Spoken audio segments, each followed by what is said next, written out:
Amis internautes, n'oubliez pas de liker, de vous abonner et de cliquer sur la note de notification pour ne rien rater. Bonjour professeur et bienvenue dans Afrique Politique, la voix du continent, une émission sur BLTV. Depuis plusieurs mois, le Bénin et le Niger vivent sous tension diplomatique inédite, avec le président Abdourahmane Tiani qui ne cesse d'accuser le président Patrice Talon de déstabiliser son pays. Aujourd'hui, nous remarquons que depuis quelques heures, il y a eu des actions qui ont été menées du côté béninois avec des camions qui ont traversé le Bénin pour se rendre du côté du Niger, alors que cette frontière reste toujours fermée. Du côté du Bénin, nous allons parler de la nouvelle législature qui est installée depuis lundi dernier, dont la présidence est assurée par votre successeur au niveau de la Cour constitutionnelle, à savoir le professeur Joseph Diogbenou. Et nous reviendrons aussi pour aborder la présidentielle prochaine et surtout l'alternance qui s'opérera d'ici mai prochain. Professeur, bonjour et bienvenue sur cette émission. Bonjour, monsieur. Vous qui avez été la mémoire de ce pays pour avoir présidé la Cour constitutionnelle, vous avez déjà une expérience aussi au niveau de la conférence nationale, puisque nous sommes en mai, c'est un mois qui reste gravé dans la mémoire des Béninois dès qu'on est dans ce mois. Vous allez aussi essayer de nous dire qu'est-ce que ce mois-là révèle, puisqu'on ne peut pas parler du mois de mai sans parler de la conférence nationale. Je crois que nous sommes plutôt en février. En février, oui. Et je pense que la conférence nationale souveraine, Oui. parce qu'il faut mettre l'accent sur cet aspect, Oui. étant donné que le Bénin révolutionnaire était en crise, les salaires n'étaient pas payés, la tentative de concertation de la conférence des cadres convoquée au palais en 1979 n'ayant pas donné le résultat souhaité. Après avoir renoncé à l'idéologie marxiste-léniniste, je crois que le comité central a décidé de convoquer une conférence des forces vives de la nation. Certaines forces ont estimé que ce serait une répétition de ce qui s'est passé en 1979. D'autres ont décidé d'aller à cette conférence à condition qu'elle soit souveraine, que ces décisions puissent être exécutées pour que la volonté de la majorité puisse être respectée et appliquée. Et je crois que cette participation nous a permis une transition d'un régime autoritaire à un régime démocratique, sans effusion de sang, mais dans le dialogue. Il faut retenir des choses positives dans le cadre de cette conférence. C'est d'abord l'utilité du dialogue, puisque nous sommes tous fils du pays, nous avons tous envie la stabilité, la prospérité partagée dans notre pays. Nous pouvons ne pas avoir la même vision des choses, mais nous devons essayer de maintenir le dialogue. Cette conférence, non seulement a affirmé sa souveraineté, après 3 jours de débat, le président de la République, Mathieu Kérékou, paix à son âme, à la clôture, a reconnu cette souveraineté et a respecté la souveraineté puisqu'il a été dépouillé de l'essentiel du pouvoir exécutif qui a été assumé par le Premier ministre qui a été élu souverainement par la conférence nationale en la personne de M. Nicéphore Dieudonné Soglo, ancien fonctionnaire de la Banque mondiale qui connaissait les rouages de l'économie et qui a aidé à relancer l'économie dans notre pays. D'où l'utilité du dialogue, la nécessité de l'écoute et d'accepter de faire un pas en direction de l'autre et ne pas penser qu'on détient seul la vérité.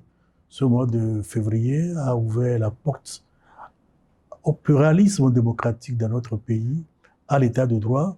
Et vous avez pu constater que depuis cette conférence nationale, le Bénin a connu non seulement la stabilité, l'alternance. Je reviendrai tout à l'heure sur la notion d'alternance, puisque, comme je le rappelle souvent, de 1960 à 1990, aucun régime n'est allé au terme de son mandat. C'est toujours un coup d'État, malheureusement, qui a interrompu le mandat de chaque régime politique qui était fondé sur l'exclusion. Je prends la période de 1960 qui devait aller jusqu'à 1965, qui était une alliance entre Apiti et Manga, excluant Aoumanegbe. Ce régime n'est pas allé au terme de son mandat. En 1963, il y a eu un coup d'État. Un nouveau régime a été installé qui devait faire de 64 à 69, alliance d'Apiti et d'Aoumanegbe, excluant Manga, interrompu également par un coup d'État. Et même les militaires qui ont fait ce coup d'État ont été renversés par les jeunes cadres de l'armée. Après l'échec des élections présidentielles et régionales, on a fait venir le président Émile Derlin Zinsou, qui devait avoir un mandat de 5 ans, de 68 à 73. En 69, il a été renversé par un coup d'État. Parce que Kouandouté voulait chaque mois, en tant que chef de l'armée, avoir quelque chose et qu'il avait refusé de payer la dîme pour se maintenir au pouvoir. On a installé ensuite le conseil présidentiel qui devait faire 6 ans, de 70 à 76. Abaga a fait son premier tour de 70 à 72. Aoumanegbe a commencé son tour de 72 à 74. Coup d'État. Le conseil présidentiel n'a pas intégré Émile Derlin Zinsou, qui apparemment ne voulait pas participer à ce conseil présidentiel. Et même quand vous prenez l'origine du PRPB, malgré sa durée au pouvoir, le président Mathieu Kérékou n'a pas fini son dernier mandat qui a été interrompu par la conférence nationale. Or, depuis, il y a eu l'élection présidentielle de 91. Kérékou était candidat, président de la République. Soglo était candidat, premier ministre. Kérékou a été battu au second tour. Il est parti. Le président Soglo a fait ses 5 ans. Mandat ininterrompu. Mais en 1996, il s'est représenté comme la Constitution le lui permet, puisque le mandat était limité à 2. Kérékou aussi était candidat. Kérékou a gagné les élections. Le président Soglo est parti. Le président Kérékou a fait ses 2 mandats. Il a fini les partis en 2006. Ensuite, ça a été le président Yahi Boni qui a fait ses 2 mandats de 2006 à 2016. Et maintenant, c'est le président Patrice Talon qui est venu en 2016 et qui n'est pas candidat pour l'élection présidentielle de 2026. Ce qui veut dire que la démocratie a permis non seulement une stabilité du fait que les chefs d'État ont pu exécuter leur programme jusqu'à la fin du mandat tel que c'est prévu, mais on peut être au pouvoir, candidat à sa propre succession, perdre les élections et ne pas résister et accepter sa défaite, comme Kérékou l'a accepté en 91, comme celui l'a accepté en 96, comme Lionel Zinsou, qui était le dauphin du président Yahi Boni, a accepté sa défaite en 2016, non seulement a téléphoné pour reconnaître ça au président Talon, pour le féliciter, mais a assisté à l'investiture du président Talon. Et vous voyez que, malgré l'opposition en ce moment, le Premier ministre Zinsou est souvent disponible pour aider le pouvoir actuel, pour montrer que nous ne sommes pas des adversaires. Nous sommes toujours prêts à servir notre pays quand nous pensons que cela est conforme à nos propres convictions. Donc c'est en cela que, à mon avis, la conférence nationale est un moment important dans notre pays. Et cet exemple a été suivi par beaucoup d'autres pays, mais qui n'ont pas malheureusement eu le même succès. Je pense au Congo-Kinshasa, au Congo-Brazzaville. On a parlé du dialogue au Cameroun, il y a eu le Mali, il y a eu le Niger, ainsi de suite. Malheureusement, dans la plupart de ces pays où les mandats des présidents qui étaient limités à 2, on a fait sauter le verrou comme au Togo. Et c'est les mêmes qui se maintiennent au pouvoir, ou alors c'est des coups d'État qui sont venus perturber le cycle constitutionnel, comme ce fut le cas au Niger, comme ce fut le cas également au Mali. Donc ça a été une chance pour notre pays. Et c'est un exemple qui doit nous inspirer pour montrer la nécessité du dialogue pour résoudre nos contradictions. Il n'y a pas de pays sans diversité, sans contradiction, parce que nous ne pouvons pas avoir la même opinion sur toutes les questions. Même quand vous prenez dans un couple, le mari et la femme ne sont pas obligés d'avoir la même opinion sur tout, mais ils arrivent à s'entendre à trouver un compromis pour mener une vie paisible, pour éduquer leurs enfants. C'est un exemple, à mon avis, que nous devons suivre, le dialogue, la concertation et des élections sans exclusion pour que le peuple choisisse librement ceux à qui il fait confiance. Vous avez évoqué tantôt l'alternance. Je parle non pas d'alternance, mais d'alternance démocratique, qui est une notion juridique rendue célèbre par un grand juriste sénégalais, Ibrahim Afal, qui a été doyen de la faculté de droit de Dakar, qui a été secrétaire général adjoint des Nations Unies, qui définit l'alternance démocratique comme la faculté juridiquement organisée au profit de partis politiques ayant des projets de société différents de se succéder au pouvoir selon les règles démocratiques de dévolution et d'exercice du pouvoir fondées sur la souveraineté du peuple. Vous avez donc trois notions. C'est d'abord des partis politiques qui n'ont pas la même vision. Parce que si c'est le même parti, comme ça a été le cas avec le Niger, quand Bazoum a succédé à Issoufou, c'était le même parti. Quand c'est le même parti qui envoie quelqu'un, il y a peut-être alternance, mais nous ne pouvons pas dire qu'il y a un nouveau projet de société qui intervient. Et cela se fait selon les règles démocratiques de conquête et d'exercice de pouvoir fondées sur la souveraineté du peuple. Ce qui veut dire que c'est le peuple souverain qui, par les urnes, fait son choix et adopte le projet de société qu'il trouve conforme à son inspiration. Mais ce peuple peut également évoluer.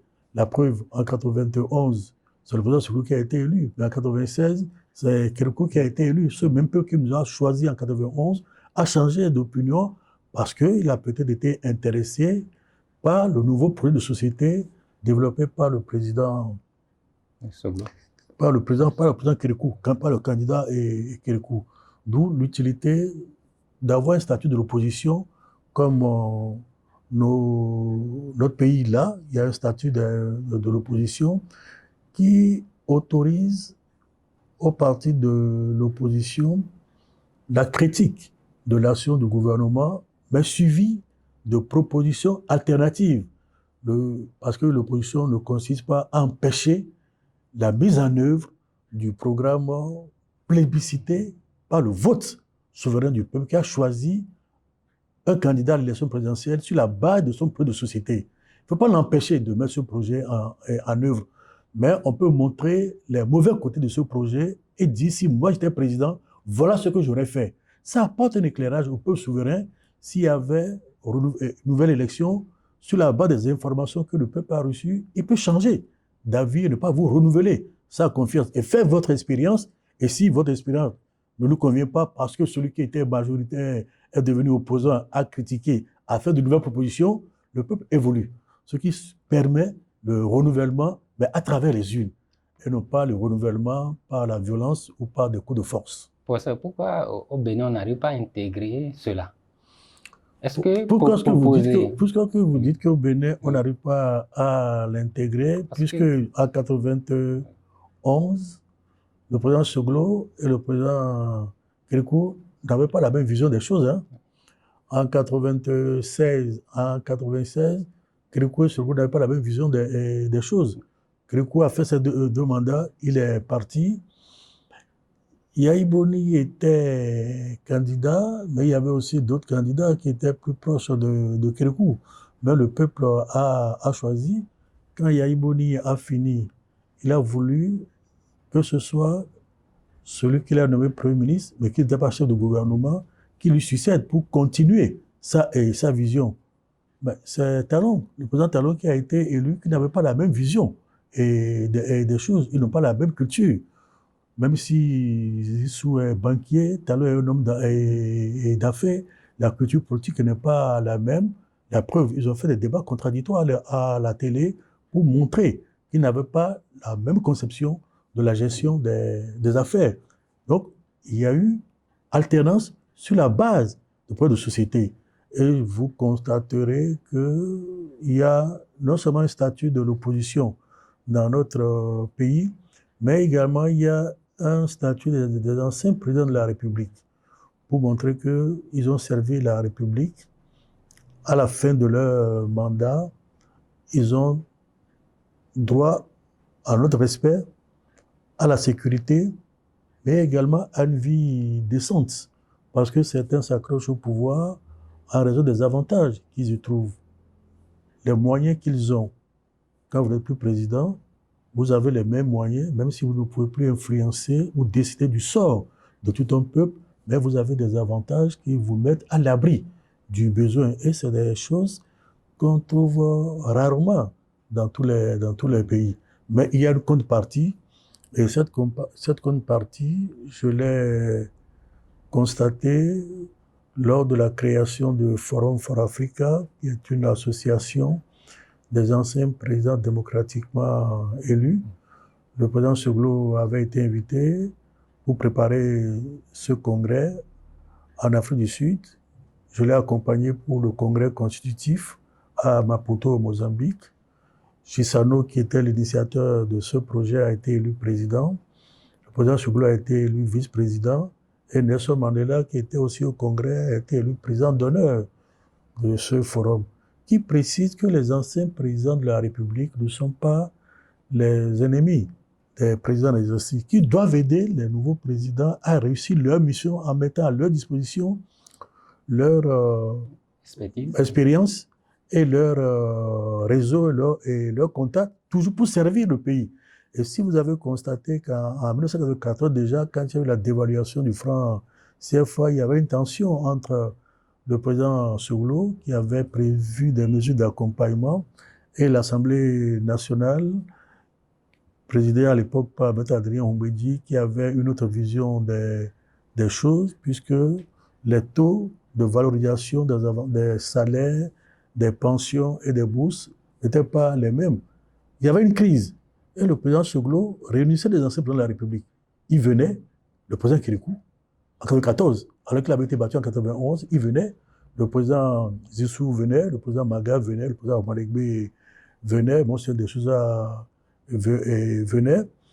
J'ai assisté à ces rencontres parce que j'étais chargé des relations avec le Parlement, donc j'ai pu voir les conseils sages que ces anciens présidents donnaient au président Soglo. Même Kirikou donnait de beaux conseils pour montrer que même si ils ne sont plus présidents, ils veulent la prospérité collective, ils veulent la paix dans le pays. C'est cette culture que nous devons avoir.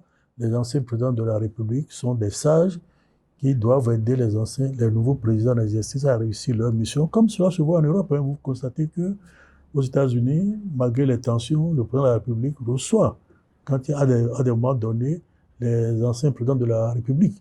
En France, par exemple, il y a des traditions que le chef de l'État, quand il y a des tensions, reçoit des chefs des partis politiques et des partis de l'opposition pour le dialogue. C'est Marine Le Pen qui n'avait pas été reçue parce que c'était le Front National, c'était non, pas le Front National, Rassemblement. La Renaissance Rassemblement national. National, et qui a créé des tensions parce que c'était l'extrême droite qui était mise à côté. Le Front National, c'était le nom du parti du temps de son père.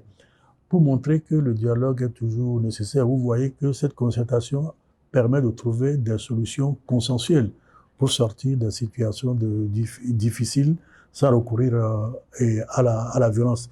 Et je crois que cette tradition est souvent respectée, puisque je constate qu'il arrive que le président Yahi Boni soit reçu par le président Talon. Je crois que le président Soglo aussi, de temps en temps, est consulté par le président Talon pour montrer qu'il y a des canaux d'échange. Et si nous avons souhaité que la Convention nationale soit présidée par le clergé, c'est parce que le clergé n'était pas un concurrent. Ils avaient un principe: donner à Dieu ce qui est à Dieu et à César ce qui est à César. Eux, ils s'occupent de ce qui concerne Dieu et les autres s'occupent de ce qui concerne le pouvoir à travers César, qui est le chef de l'État de l'Empire romain à l'époque. Si les anciens présidents ne sont plus des concurrents, ils peuvent aussi servir d'arbitre quand il y a des crises dans le pays. Professeur, vous avez parlé de la contribution des partis de l'opposition. Dès qu'ils critiquent, il faudra qu'ils proposent. Mais au Bénin, on ne constate pas la même chose. Maintenant, un parti qui propose, est-ce que ces propositions ne seront pas prises par le pouvoir en place et ils seront peut-être à court d'idées pour pouvoir proposer un autre projet? Écoutez, la vie vous pose chaque fois de nouveaux défis. Et on dit que l'humanité ne se pose que des questions qu'on peut résoudre. Vous êtes par exemple un citoyen ou un homme, ou vous êtes en couple. Vous croyez que c'est les mêmes problèmes que vous rencontrez tous les jours? C'est de nouveaux problèmes qui se posent. Vous avez des problèmes parce que vous n'avez pas d'enfants. Vous avez des enfants, c'est de nouveaux problèmes qui se posent. Et vous allez chercher chaque fois des solutions. Mais la vie d'un peuple est comme toute une évolution, dont les problèmes ne sont pas figés. Ça évolue selon l'environnement. Donc, celui qui est au pouvoir peut s'inspirer de vos propositions ou peut les écarter ou expliquer davantage la pertinence de sa solution à lui, qui trouve meilleur par rapport à la solution que vous proposez. D'où l'utilité qu'il y a ce débat. À quoi sert d'être un parti politique si on doit se limiter qu'à critiquer? Il faut que le peuple souverain puisse savoir qu'est-ce qu'il propose. Ce qui veut dire que vous n'êtes pas positif, vous êtes négatif. Oui, d'accord, tu critiques. Mais qu'est-ce que tu me proposes? Est-ce que vous vous souvenez quand en 90, quand le président Senghor est arrivé au pouvoir, Cotonou était appelé Cototou. On a commencé à faire des pavés. Et on a dit, on ne mange pas les pavés. Qu'est-ce qu'on a proposé à la place? Est-ce qu'on n'a pas fait les pavés après? Donc quand vous critiquez, non, les pavés, je préfère, pas les pavés, je préfère qu'on fasse des bitumes. Ah non, je n'ai pas assez d'argent pour faire du goudron pour le moment, mais quand j'aurai assez d'argent, je ferai du goudron. Donc il y a des débats. Ah non, vous pouvez avoir du goudron parce qu'il y a telle possibilité. Ça parce que je ne suis pas au pouvoir, que je ne vais pas vouloir le bonheur, le bien-être de la population. Parce que le pavé que je fais, ce n'est pas moi qui va circuler et là-dessus. C'est tout un peuple. Les voies que je construis. Mais ça permet aux paysans de quitter son champ et de venir en ville vendre et ses produits. Ça ne profite pas simplement à celui qui l'a fait, mais ça profite à la population. Que veut le parti politique? Il veut son bien ou il veut le bonheur du peuple. Donc si on trouve que ces propositions sont pertinentes, pourquoi ne pas le faire? Si vous suivez les débats politiques dans les pays développés, vous pensez, les partis politiques ne font pas se prendre des critiques. Ils proposent des solutions alternatives pour éclairer le peuple souverain qui peut se dire « Ah oui, sa solution me paraît la meilleure. La prochaine fois, c'est lui que je vais choisir. » D'où l'alternance. Mais fondée sur des projets de société différents, projets de société qui découlent des propositions que le peuple souverain a attendues. « Ah, je vais essayer ça pour voir. » Mais s'il essaie qu'il y a des difficultés, il va dire « Ah non, il y a des insuffisances. » L'autre va dire « Voilà les insuffisances, mais moi, je peux corriger le tir si vous me faites confiance. » C'est ça, l'alternance en réalité. D'où l'utilité de ces propositions-là. Sinon, on va manifester, comme on a connu les mercredis et rouges, hein, mais sans proposer ce qu'on fera à la place. Et les critiques négatives ne sont pas toujours pertinentes, parce que je me souviens qu'il y avait des moments ici où on disait que même pour changer une virgule dans la Constitution, il faut consulter le peuple. Mais quand les mêmes se sont retrouvés aux affaires, ils n'ont pas consulté le peuple pour changer une virgule. Bon, pour montrer que ce n'est pas pour tout qu'il faut consulter le peuple, puisque même la Constitution prévoit que la révision, après ça, dans notre caution, la révision après sa recevabilité peut intervenir soit à une majorité plus qualifiée au niveau du Parlement, soit par consultation du peuple. Mais on a voulu faire cette critique pour s'opposer. Mais il fallait faire des propositions alternatives. D'où la nécessité de faire des propositions ou des critiques responsables. Parce que demain, vous ne savez pas si vous allez vous retrouver à la place de ceux qui sont là. Et si vous ne faites pas ce que vous avez dit, vous allez perdre votre crédibilité. Et ce n'est pas bon pour l'acteur politique de perdre sa crédibilité. Professeur, vous avez parlé de ces attitudes qu'on a au Bénin qui nous permettent une certaine alternance. Maintenant, qu'est-ce qui se passe au niveau du continent africain où on n'arrive pas à assister à cela? Où on fait un 5e mandat, un 8e mandat, et puis continuellement, on ne veut pas quitter le pouvoir. Vous savez, moi, je le dis toujours, on ne naît pas démocrate, on devient démocrate. Il y a la nécessité d'avoir une culture démocratique pour s'approprier les règles de fonctionnement d'une démocratie et les exigences de l'état de droit. Et je donne généralement un exemple historique. L'Allemagne était un empire, n'a jamais connu la démocratie. C'est après la Première Guerre mondiale qu'ils ont eu, à partir de 1919, la République de Weimar, qui était une démocratie, et le parti politique qui était au pouvoir a créé une fondation, comme les Allemands n'avaient pas de pratique démocratique, pour pouvoir éduquer les citoyens à s'approprier les règles de fonctionnement d'une démocratie. Et on oublie très souvent que c'est dans le cadre de la République de Weimar, à travers des élections, qu'Hitler est arrivé au pouvoir. Et on a vu comment est-ce que Hitler a violé les droits humains. Les autres partis ont été dissous. Il y a eu la guerre, il y a eu l'Holocauste, le massacre des Juifs. Et Deuxième Guerre mondiale. En 1949, l'Allemagne étant divisée en 4 zones, une zone occupée par l'Union soviétique, les 3 zones étant occupées par les États-Unis, la Grande-Bretagne et la France. En 1949, la Grande-Bretagne, les États-Unis et la France ont fusionné les zones d'occupation pour donner naissance à la République fédérale d'Allemagne. Comme les Allemands n'avaient pas de culture démocratique, tous les partis politiques ont créé des fondations. Hans Seidel, Friedrich Ebert, Friedrich Naumann, Konrad Adenauer existait déjà depuis 1929, si mes souvenirs sont exacts. Mais les autres sont nés après 1949. Et ces fondations éduquent les militants des partis à s'approprier les règles de fonctionnement d'un État démocratique. Et vous allez constater que ces fondations font le même travail aujourd'hui en Afrique auprès d'un certain nombre de partis politiques. Quels sont les partis politiques qui ont des écoles du parti ou des centres de formation pour montrer à leurs militants, quand vous faites campagne, vous n'allez pas casser des choses, vous n'allez pas empêcher les autres de faire leur meeting, vous allez simplement à exposer votre projet de société, puisque le parti politique, c'est un regroupement d'hommes de citoyens qui veulent exercer le pouvoir ou influencer l'exercice du pouvoir. Mais quel est le projet que vous allez mettre en œuvre quand vous serez aux affaires? Il faut que vos militants se l'approprient. Il fut un temps où c'était les idéologies qui les différenciaient. Par exemple, les libéraux veulent que l'économie soit privatisée, tandis que les sociaux-démocrates, les socialistes veulent que ce soit l'État qui contrôle l'économie. Mais une économie privée, une économie nationalisée ne fonctionne pas sur les mêmes règles. Mais vos militants doivent connaître les règles de fonctionnement de ce genre d'économie. Mais les libéraux ont une conception des droits humains. Par exemple, ils donnent la priorité aux libertés individuelles, tandis que les socialistes donnent davantage l'avantage aux droits économiques et sociaux. Mais comment fonctionnent ces règles-là? Il faut que vos militants les comprennent pour permettre des débats et des échanges. Il est vrai, maintenant, l'idéologie n'est plus l'élément fondamental des partis politiques, puisque vous avez dans une alliance, par exemple, quand vous prenez l'UPR, le Renouveau, vous avez eu le parti du président Bruno Amoussou, qui est un parti social-démocrate. Vous avez la Renaissance du Bénin.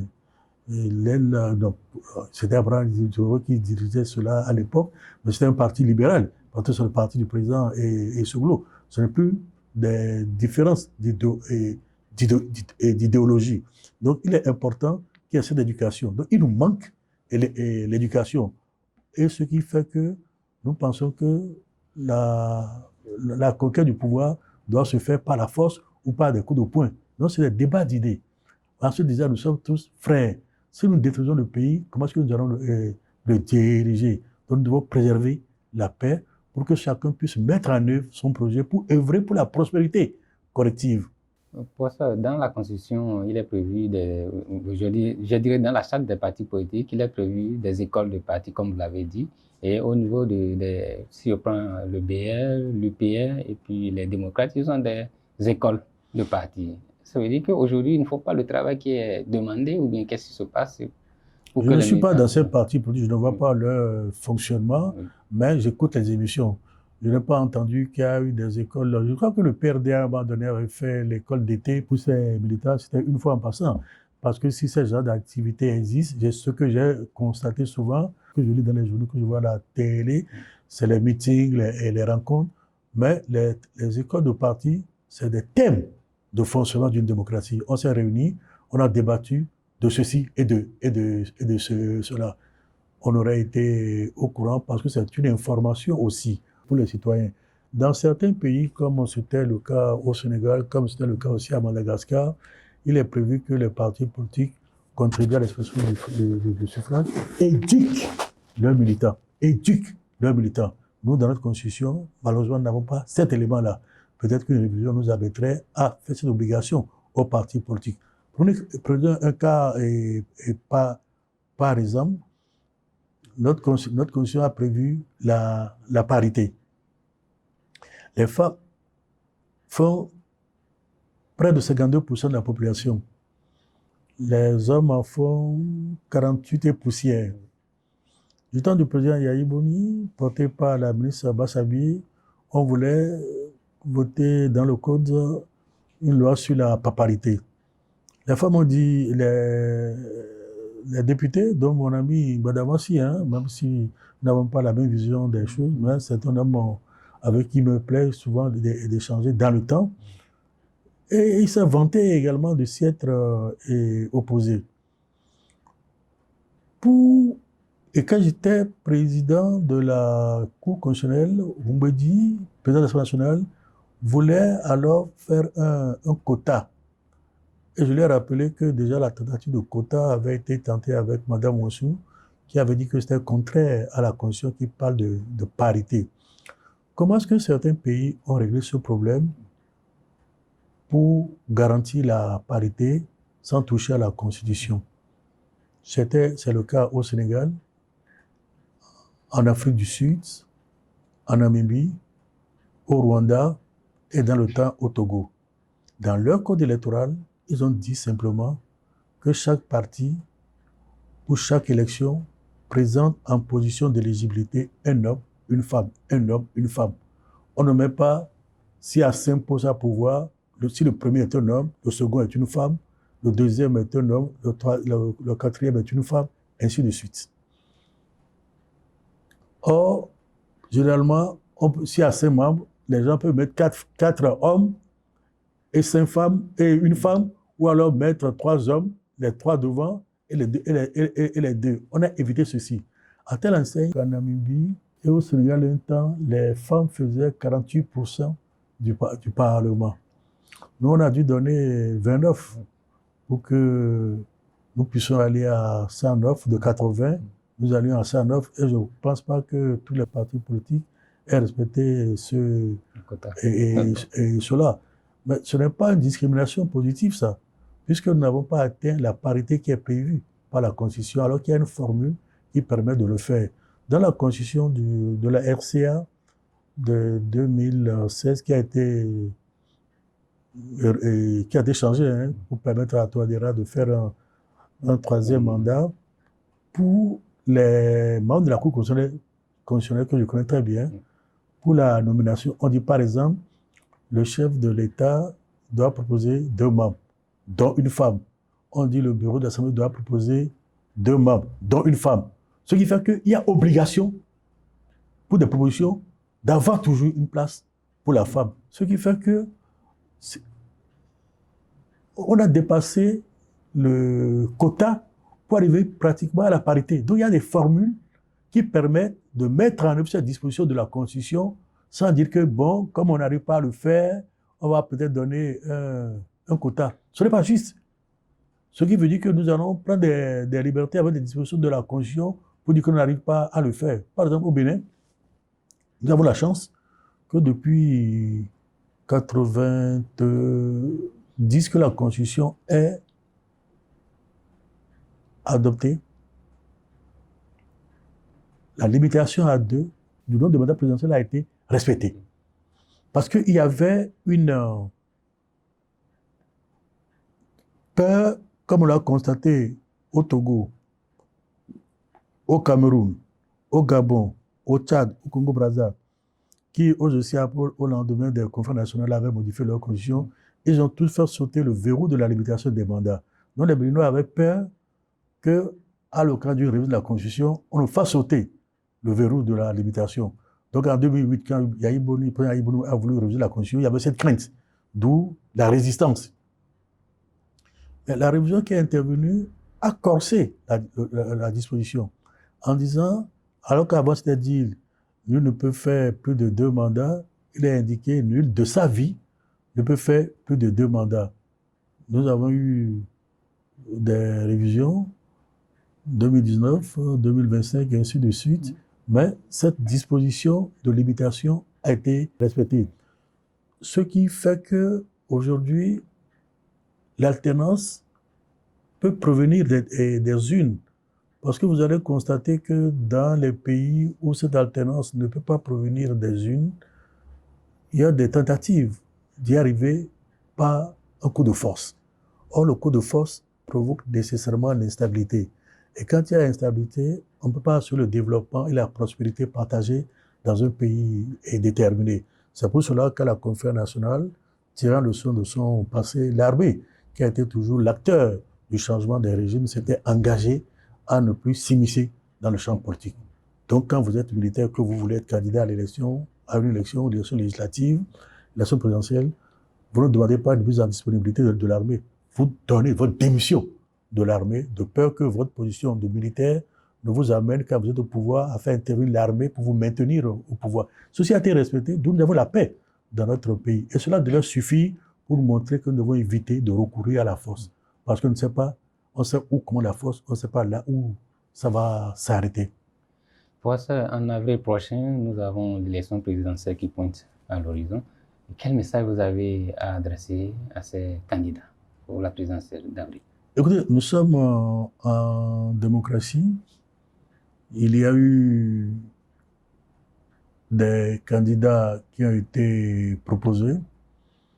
Je crois qu'un candidat est d'abord, n'avons pas de candidat individuel, comme cela se fait dans certains pays. Par exemple, en Guinée-Conakry, sur la base de leur constitution de 2025, il y a des candidats présentés par des partis politiques, il y a des candidats individuels. Au Sénégal, il y avait des candidats présentés par des partis, des candidats individuels. Par exemple, en Guinée-Conakry, dans leur constitution, c'est les candidats indépendants qui doivent avoir des parrains. Mamadi Doumbia, le général, j'étais à Conakry pour le PNUD pour surveiller ces élections. Il était candidat indépendant. Il a été obligé d'avoir des parrains. Donc, le candidat ne met pas en œuvre son idée. Au Bénin, les candidats sont présentés par des partis politiques. Donc, il met en jeu le projet de société de son parti. Donc, il n'est que le défenseur. Alors qu'avant, nous avons des candidats individuels. Or, depuis la première révision, c'est les partis qui proposent des candidats.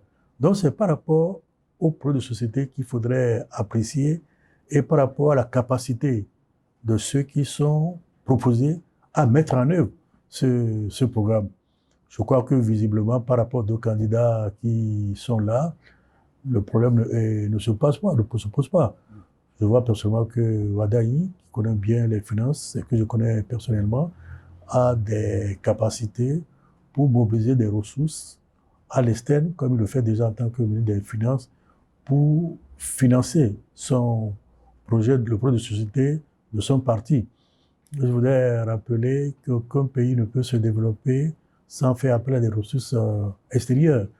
L'un des pays les plus endettés du monde aujourd'hui, c'est les États-Unis, qu'on oublie souvent.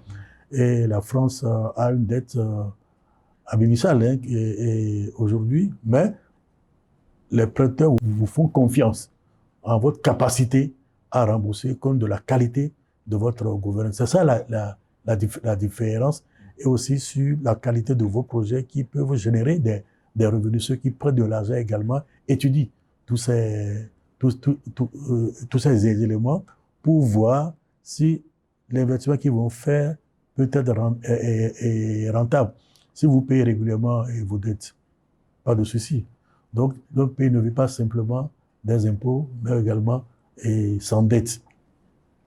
Beaucoup de pays africains se sont endettés aujourd'hui auprès de la Chine pour construire des infrastructures et autres. Mais c'est la règle. Hein. Pour ça, vous avez parlé d'un candidat Wadaï qui a les capacités au regard de ce qu'on voit depuis 2016. Si éventuellement il devenait président, quel conseil vous pouvez lui donner en tant que président, s'il devenait président? D'abord, je crois que quand lui sera président, il aura des informations que moi, je n'aurai pas la possibilité d'avoir. Il aura des éléments d'analyse qui ne seront pas à ma portée, mais il a l'obligation de l'écoute. Je voudrais rappeler la tradition dans nos pays. Il y a ce qu'on appelle les fous du roi, qui sont appelés à dire au roi ce que le peuple réel pense et que les services de renseignement, par complaisance et pour ne pas gêner le roi, ne veulent pas lui livrer. Il y a des rois qui se déguisaient pour aller dans des familles la nuit, ça se faisait abommer, ce qui leur permettait d'avoir une opinion de leur gouvernance. Et si vous avez bonne mémoire, quand Giscard avait été élu président en 81 et dans 1974 en France, il a un peu l'habitude d'aller dîner dans des familles pour être à l'écoute. Parce que les services de renseignement, quelquefois, ont tendance à vous tenir le langage, le discours que vous voulez entendre. Vous êtes en train d'avancer, il y a un trou devant vous, vous dites, ah non, monsieur le président, vous êtes le mieux, vous êtes le plus beau. Et c'est quand vous allez tomber dans le trou, vous dites, ah oui, voilà. Si vous avez laissé la pause, c'est le but de vous dire la vérité, je vous aurais dit qu'il y avait un trou là. Or, quand le président tombe dans le trou, ben, c'est le pays qui s'effondre. Mais il faut dire la vérité au président. Il peut ne pas être d'accord avec vous, il va peut-être vous donner des éléments qui ont échappé à votre analyse. Et je rappelle que j'avais une pratique quand j'étais au gouvernement avec le président Suglo. Il y avait un code entre nous. Quand au Conseil des ministres, je me tais sur un sujet, c'est que le président sait que je ne suis pas d'accord avec lui et je ne vais pas faire un débat public avec le président de la République. Et en Conseil des ministres, par respect pour la fonction. Le président Suglo est un grand intellectuel qui aime discuter. Dès que nous finissons le conseil, il m'appelle alors, qu'est-ce qui ne va pas? Nous échangeons. Quelquefois, ces arguments me convainquent et je m'incline.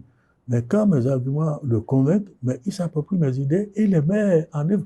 Mais c'est ça, le dialogue, on ne peut pas tout connaître. Il est un grand économiste, moi je ne suis pas du tout économiste, mais je suis quand même un juriste.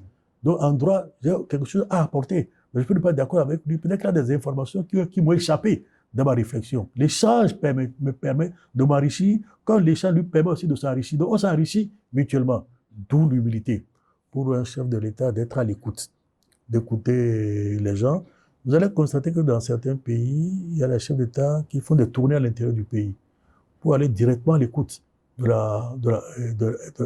la population. Les gens viennent, ou alors c'est des associations qu'on reçoit avec qui on échange pour écouter leurs préoccupations, d'où l'utilité de l'ouverture et du dialogue. Qu'il pratique cela et ne pas penser qu'il peut tout connaître, on ne connaît jamais tout, et également davantage expliquer sa politique pour avoir un meilleur soutien pour la mise en œuvre de son projet de société ou de la mise en œuvre du projet de société de la population. Patrice Talon qui quittera sa fonction le 4e dimanche du mois de mai, quel conseil vous lui donnerez en tant que futur ancien président? Il est ancien président de la République, il continuera à aider avec son expérience, avec ses réseaux, le nouveau président quel qu'il soit, pour que celui-ci réussisse sa mission pour le rayonnement du Bénin et le bien-être de chaque Béninois. Je vous ai rappelé tout à l'heure que le rôle d'un ancien président de la République, ce n'est pas de faire de la politique, ce n'est pas de faire de l'opposition, mais c'est d'aider celui qui est là. Si celui-ci veut l'écouter, mais de lui donner des conseils sur des erreurs à éviter parce que lui, il est passé par là. Il connaît les difficultés de la tâche, ce que moi, je ne connais pas. Donc je suppose qu'il sera aussi dans cette posture, quel que soit celui qui sera élu président. Pour ça, nous allons passer du côté législatif avec votre successeur au niveau de la Cour constitutionnelle qui est aujourd'hui le président de l'Assemblée nationale. Je veux parler du professeur Joseph Diogbenou. Qu'est-ce que son élection à la tête du Parlement vous a fait ressentir? Mais écoutez, lors de la démocratie, hein, il y a des partis politiques qui ont été aux élections. Il y a des tendances, même si ça, ils appartiennent à la même mouvance, qui sont allés au Parlement. Il est le président du parti le plus important, même si le BI a été un parti de l'opposition, que le BI n'avait pas voté pour lui, il aurait eu la majorité pour être élu. Mais c'est de savoir qu'il est le député, qu'il est le président de tous les députés, qui soient de son bord, même si, ou qui soient de son bord, même si tous ont voté pour lui, et qu'il sache qu'il est un homme d'État, que la mission du Parlement, c'est de voter les lois, mais aussi de contrôler l'action du gouvernement. Même s'ils appartiennent à la même famille politique, je ne sais pas celui qui sera le président de la République, c'est peut-être c'est peut-être Rumpe, c'est peut-être Wadaï, même si la tendance fait déjà penser que Wadaï a plus de chance, mais il se peut qu'il y ait des difficultés de compréhension, mais le Parlement ne doit pas bloquer l'action du gouvernement. Le Parlement doit aussi faire des suggestions, et maintenir le dialogue. Je lui souhaite beaucoup de réussite dans cette nouvelle fonction. Il a été au Parlement, il est un acteur politique, il avait dirigé l'alternative citoyenne avant d'aller à l'Union progressiste. Il a quitté la Cour constitutionnelle pour aller diriger l'Union progressiste qui a intégré la Renaissance, le Parti de renouveau démocratique, d'où l'UP, le renouveau, pour montrer qu'il y a cette fusion. Donc, c'est plusieurs tendances qui sont à l'intérieur, maintenir la cohésion au niveau du parti, maintenir aussi la cohésion au niveau du Parlement, et qu'il y ait un débat ouvert et démocratique au niveau du Parlement, que les députés sachent également qu'ils sont les représentants du peuple, qu'ils ont aussi des comptes à rendre à leur mandat. De temps en temps, il faut qu'ils aillent sur le terrain, expliquer leur position, mais écouter aussi les préoccupations de ceux qui les ont envoyés au Parlement pour que leur travail se fasse dans l'intérêt du peuple qui les a mandatés. Je lui souhaite beaucoup de courage et beaucoup de succès dans cette nouvelle responsabilité. Ben, c'est un homme d'expérience. Il saura se sortir de cette mission puisqu'il a accepté, il s'y est préparé et je lui souhaite du courage et beaucoup de chance. Pour ça, il y a un sujet qui me tenait à cœur, il s'agit de la crise Bénin-Niger, avec les accusations sans cesse du président Abdourahmane Tiani, surtout après l'attaque de l'aéroport de Niamey. À quoi riment ces accusations sans preuve, puisque parfois on se dit, bon, il va sortir les preuves, mais ça ne vient jamais. Comment on peut entrevoir cela? Vous savez, comme je l'ai déjà dit une fois sur RFI avec Bois Bouvier, la géographie est la seule constante de l'histoire.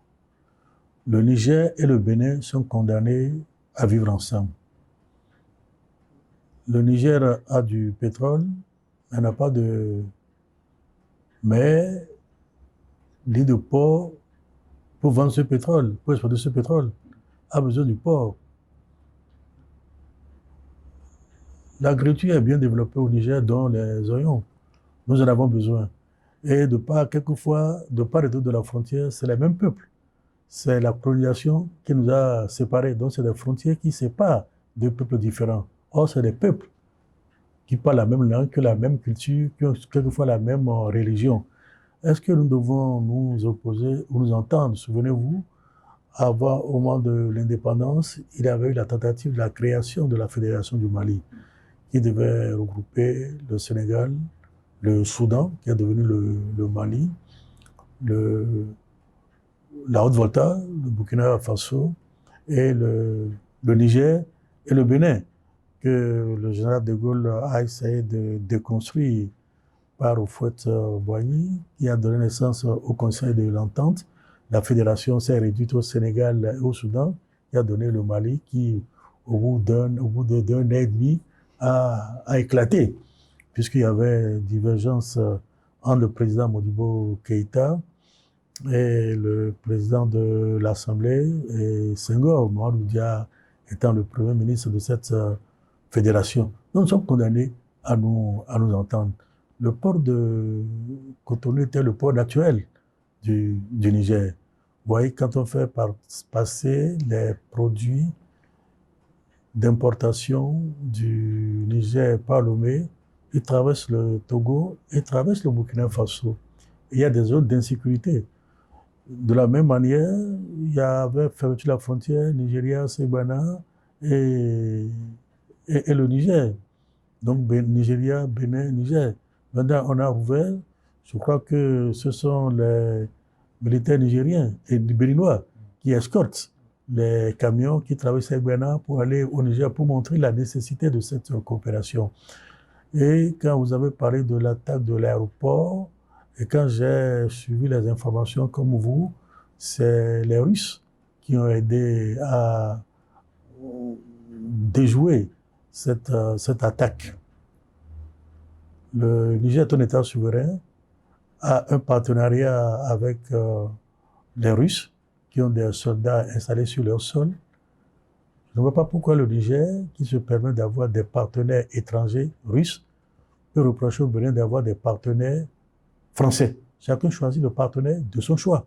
Je rappelle que c'est depuis 1964, avec le président, avec Armand Igui qui était président du Conseil et vice-président, que la base militaire française de Ouidah a été fermée, que nous avons fait partir les Français. Comme le Sénégal aussi vient de le faire, comme le Tchad aussi vient de le faire, comme la Côte d'Ivoire aussi est en train de le faire. Mais avoir des partenaires pour coopérer ou pour former des gens, comme les Américains, qui ont envoyé 200 soldats au Nigeria maintenant pour les former, fait partie, à mon avis, de la préparation de ses propres soldats à assurer une meilleure défense de son territoire. Nous achetons des armes chez eux, nous devons apprendre à utiliser ces armes. Ce n'est pas nous qui fabriquons encore et ces armes. Donc ce partenariat est nécessaire. Ce qui fait que je pense que plutôt que de chercher à s'accuser mutuellement, il faut essayer de régler les problèmes internes qui sont à la base de ces difficultés. Souvent, on a vu que le terrorisme se développe dans des régions où l'État est absent. Il n'y a pas d'école, il n'y a pas d'infrastructure, il n'y a pas de centre de santé. Il faut essayer d'équiper ces zones pour que les citoyens aient des raisons de voir la présence de l'État qui donne satisfaction à leurs préoccupations, plutôt que de dire nous allons investir dans l'armement pour les combattre, tant que les problèmes qui les amènent à vouloir descendre le pays ne seront pas réglés, on ne va pas arrêter la tentation, parce qu'il y en a à qui on donne un peu d'argent, ils sont prêts à se sacrifier. Donc je reviens à ma constante, le Bénin et le Niger sont condamnés à travailler ensemble, à vivre ensemble. Je souhaite que la raison puisse triompher, que, vous savez, on a déjà connu ce cas en 1963, quand il y a le coup d'État contre Manga. Et le Niger avait fermé sa frontière. Les Dahoméens qui étaient au Niger à l'époque avaient été rapatriés, dont mes frères qui étaient installés au Niger. Donc c'est pas la première fois que cela arrive. Et pourtant nous appartenons tous ensemble au Conseil de l'entente. Mais après, les échanges ont repris, les relations se sont développées. Parce que Amani Diori n'était pas satisfait de ce qu'on ait renversé son camarade de promotion, je suppose, au Sénégal, à Sébikotane, au Sénégal, là où j'ai été formé comme instituteur, non pas solidarité, la frontière avait été fermée, mais nous avons renoué de très bonnes relations après. Je souhaite que la raison puisse à nouveau triompher, parce que nos peuples ont besoin d'échanger. Le Bénin a besoin du Niger, le Niger a besoin du Bénin. Nous devons en réalité être une fédération, comme on l'avait tenté avec la fédération du Mali, parce que les petits États n'arrivent pas à s'en sortir. Souvenez-vous, les États-Unis sont devenus la première puissance du monde, alors qu'au départ, c'était 13 colonies qui ont fédéré. Maintenant, c'est 50 États. Ils n'ont pas cessé de s'agrandir. Ils ont des tensions internes. Malgré cela, ils ne cherchent pas à se séparer. Il est vrai, il y a eu la guerre de sécession parce que le Nord qui était industrialisé ne voulait pas des esclaves. Or, le Sud avait besoin de main-d'œuvre. Or, le Sud qui était agricole avait besoin d'esclaves. Le Nord ne voulant pas de l'esclavage, il y a eu la guerre de sécession. Mais après la guerre, c'est le Nord qui a triomphé. Le Sud ne s'est pas détaché des États-Unis, la fédération s'est renforcée. Donc c'est un moment passager dans la longue histoire de nos États. Donc ce n'est qu'un moment passager à mon avis. Pour ça, que des militaires béninois sécurisent du matériel militaire nigérien jusqu'à la frontière du Nigeria, est-ce qu'il n'y a pas une dichotomie ou bien une... À mon avis, c'est une coopération. Moi, je pense que nous aurions pu dire non, nous ne sommes pas concernés, nous n'allons pas le faire. Qu'est-ce que cela va régler comme problème? Qu'est-ce que cela va régler comme problème? Ces marchandises, ce n'est pas simplement pour les gouvernants du Niger, c'est pour la population aussi. Nous devons tenir compte de cette population. Eux, c'est les mêmes peuples qui sont de part et d'autre de la frontière. Malgré la fermeture de la frontière, il y avait les pirogues qui permettaient les échanges entre ceux qui sont de l'autre côté de la frontière. Parce que je vous ai dit que c'est la seule constante de la géographie, de l'histoire, c'est la géographie. Nous sommes condamnés à vivre ensemble. Vous ne pouvez pas dire, j'ai un voisin, je ne veux pas vivre avec mon voisin. Vous ne pouvez pas le dire. Il y a des moments donnés où vous aurez des problèmes communs.